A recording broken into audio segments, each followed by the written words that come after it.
In this video, I'm going to show you how to use MyFitnessPal. MyFitnessPal is just an app that you can get on your phone that will tell you how many calories you're consuming. That's literally all it is. So you tell the app what you are eating, and in return, the app will tell you the calorie breakdown of what you've eaten and the macronutrient breakdown of that as well. So your carbs, your fats, and your proteins. Now, you won't need to use the app forever. Think of MyFitnessPal like stabilizers for your bike. When you first start learning how to ride your bike, you have the stabilizers on to help you out, and then once you've mastered it, you take them off and you don't need them anymore.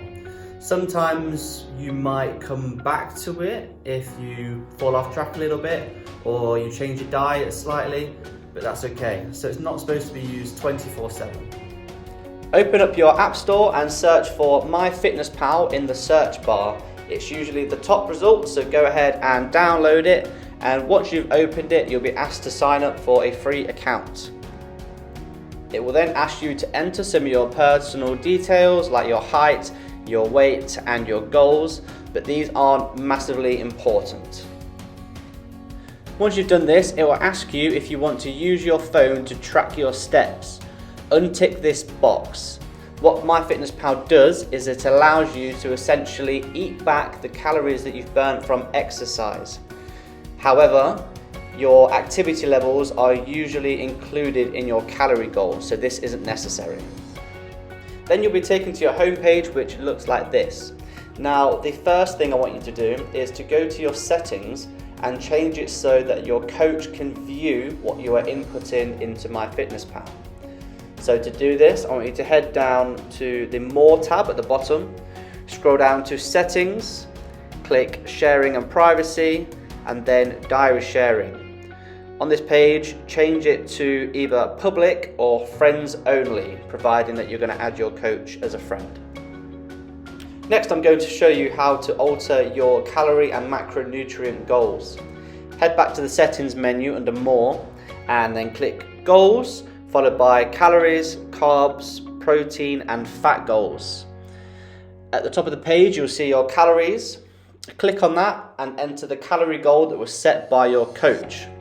And then beneath that, you will see your 3 macronutrients, your carbs, your fats and your proteins. You can click on those and alter the percentage of each one based on what your coach has told you or personal preference. Head back to the main menu and I'm going to show you how you can start logging your food. At the bottom of the page, you will see the icon Diary, which is where all of your food is displayed. So, for example, under breakfast, we have the word Add Food. If you click on that, for the most accurate measure of your calories, click the Scan Barcode button at the top of the screen here, and then scan the barcode of the food that you're consuming.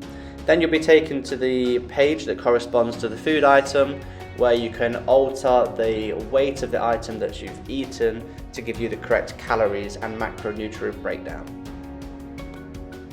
However, sometimes MyFitnessPal may not have that food in its database, so you could either search for it manually like you can see here, or you can add the food yourself.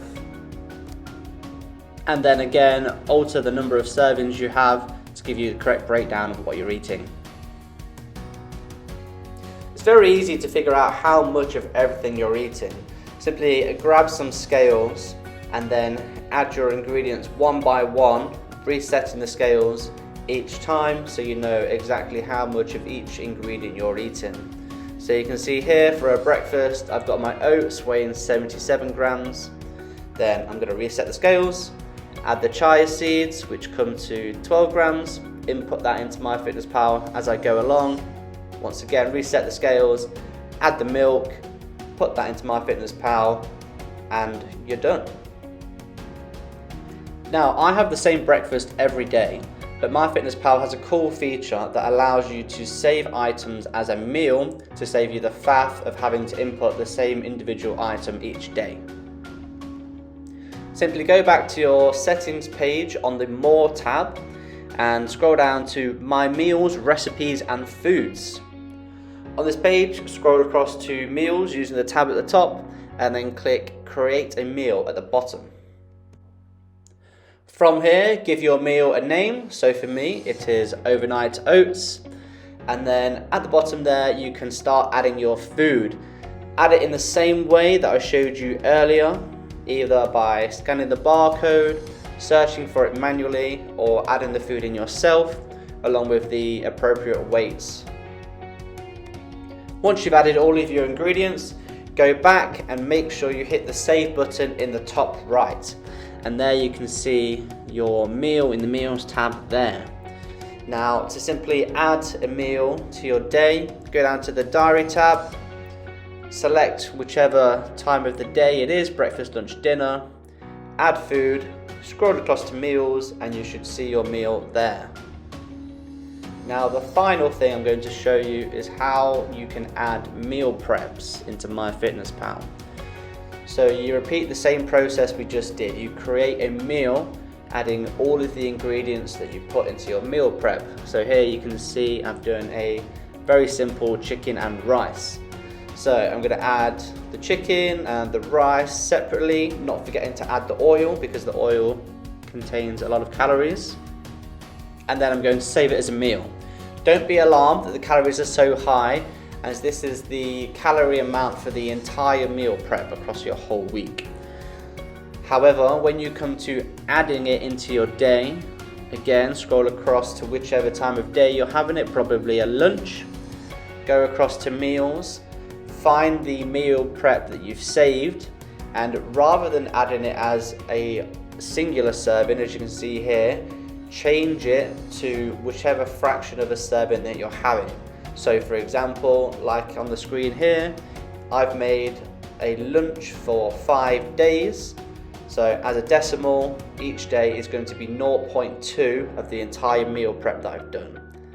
That way it will calculate the calories based on 1/5 of all of the ingredients you've put in.